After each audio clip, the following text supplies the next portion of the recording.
1925 সালে রবীন্দ্রনাথ ঠাকুর লিখে গিয়েছিলেন, যেতে দাও গেল যারা, তুমি যেও না, তুমি যেও না, আমার বাদলের গান হয়নি সারা।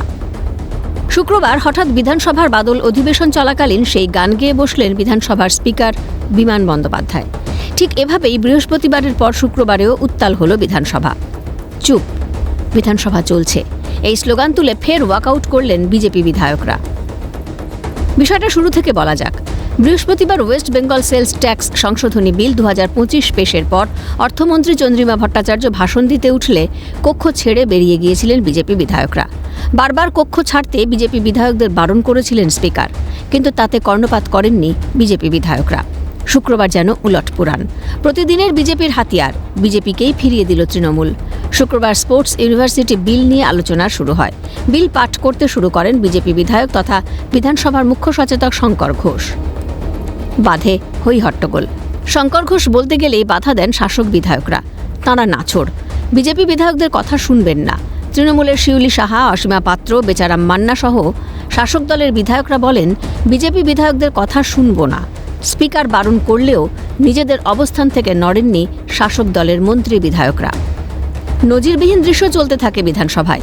একটা সময় আর বলতে না পেরে শঙ্কর ঘোষ সহ উপস্থিত বাকি বিজেপি বিধায়করা বিধানসভা অধিবেশন কক্ষ ত্যাগ করেন। স্পিকার গেয়ে ওঠেন, যেতে দাও গেল যারা, তুমি যেও না, তুমি যেও না, আমার বাদলের গান হয়নি সারা। এমন নজিরবিহীন ঘটনার পর সাংবাদিক বৈঠক করেন বিজেপির শঙ্কর ঘোষ। সাংবাদিক বৈঠক করেন পরিষদীয় মন্ত্রী শোভনদেব চট্টোপাধ্যায়ও। চলতে থাকে একে অপরের ওপর দোষ ঠেলার পালা। শঙ্করের দাবি, তৃণমূল সব জায়গা থেকে এভাবেই কেড়ে নিয়েছে বিরোধীদের কণ্ঠস্বর। বিরোধীদের বক্তব্যকে বাধা দেওয়া হলো, বিরোধীদের বলতে না দেওয়া হলো। আসলে পশ্চিমবঙ্গের সামগ্রিক ব্যবস্থায় আমাদের বিরোধী দলনেতা এই কথা বলেন যে এই পশ্চিমবঙ্গে কথা বলার অধিকার আমাদের সরকার বিরোধী যে কোনো মানুষ, যে কোনো ধর্ম, যে কোনো জাতি, যে কোনো ভাষা হারিয়েছি। তাই আমরা আমাদের প্রতিবাদ, চুপ বিধানসভা চলছে, এই কর্মসূচি আমরা করেছি।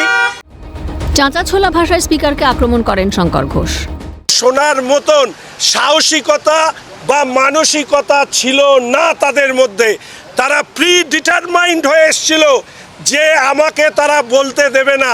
তারা জানেন আমি বক্তব্য রাখলে তাদের মুখোশ উন্মোচিত হবে। সেই ভয়ে তারা যেভাবে সমস্ত বিধায়করা যে আচরণ করেছেন, মারমুখী, অধ্যত্ত সহকারে যেভাবে তারা কথা বলছিলেন, আমি ভাবছিলাম স্পিকার সাহেব আপনি কি সত্যিই চেয়ারে আছেন? এ বিষয়ে স্পিকারের দাবি, বিজেপি বিধায়ককে শুনতে বলা হয়েছিল, উনি শোনেননি। সমালোচনাও শুনতে হবে, মনে করিয়ে দিলেন স্পিকার। সরকার পক্ষ তার বক্তব্য রাখবেন, বিরোধীরা সমালোচনা করবেন, শুনতে তো হবে সমালোচনা, কিন্তু তারা যদি নিজেদের কথা বলে বেরিয়ে চলে যান, সরকারের যে এক্সপ্লানেশন সেটা শুনবেন না। এটা আমাদের রুলেও যেমন রয়েছে, এটা বাঞ্ছনীয় নয়। সরকার পক্ষের কিছু সদস্য তারা চিৎকার চেঁচামেচি হইচই করেছেন, ঠিক কথা। এটা আমাদের পরিষদীয় রীতিনীতিতে কিছু কিছু উত্তেজনা হয়, আজকেও কিছুটা উত্তেজনা হয়েছে।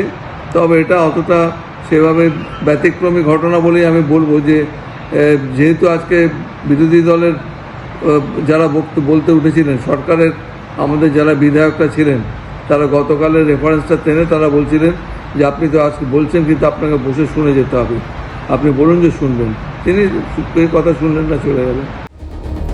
পরিষদীয় মন্ত্রীর বক্তব্য, গণতন্ত্রকে হত্যা করার চেষ্টা চালাচ্ছে বিজেপি। বিজেপি বিধায়কদের ব্যবহার করা ভাষা নিয়েও প্রশ্ন তোলেন শোভনদেব চট্টোপাধ্যায়। অত্যন্ত গণতন্ত্রের পক্ষে বিপজ্জনক একটা ট্রেন। আমরাও যদি বেরিয়ে যাই ওরা বলার সময়, সে তো ভালো দেখাবে না। কারণ আমাদের দায়িত্ব হচ্ছে হাউসটা চালানো। আমরা সরকার পক্ষের লোক, আমরা এটা করতে পারি না, সেজন্য বেরোচ্ছি না। কিন্তু ওরা যেটা করছে বলে বেরিয়ে চলে যাবে, এটা খুবই দুর্ভাগ্যজনক। গণতন্ত্রকে এক প্রকার হত্যা করার পরিকল্পনা চলছে। মন্ত্রী এলে যে ভাষা প্রয়োগ করছেন, এটাও একটা কোনো ভারতবর্ষে কোনো বিধানসভায় বা সংসদে ঠিক এত নিম্নমানের ভাষা কোথাও ব্যবহার হয় বলে জানি না। পশ্চিমবঙ্গের বিজেপি যে ভাষা প্রয়োগ করছে, আসছেন না, এখন আসছেন যখন, তখন তাকে কুৎসিতভাবে অপমান করার চেষ্টা করা হচ্ছে। এটা বাঞ্ছনীয় নয়, মানে আমাদের সংস্কৃতির সঙ্গে মেলে না। যদিও বিজেপি বিধায়করা সরব হন স্পিকারের ভূমিকায়। বিধানসভার রুল বুক খুলে দেখিয়ে 355 ধারার কথা স্মরণ করান শঙ্কর ঘোষ। তৃণমূলের দোষ ঢাকতে তৃণমূল বিধায়কদের কথা আইনের বাইরে গিয়েই রেকর্ড থেকে বাদ দিয়ে দেওয়ার অভিযোগ তোলেন স্পিকারের বিরুদ্ধে। সব মিলিয়ে শুক্রবারের নজিরবিহীন বিধানসভায় দেখা গেল উত্তাল পরিস্থিতি।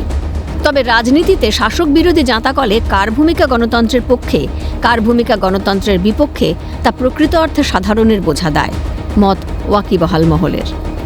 ক্যামেরায় জ্যাকি সিং ও অপূর্ব দেবনাথের সঙ্গে রাজা সাহা ও বিপ্লব চক্রবর্তীর রিপোর্ট, ক্যালকাটা নিউজ।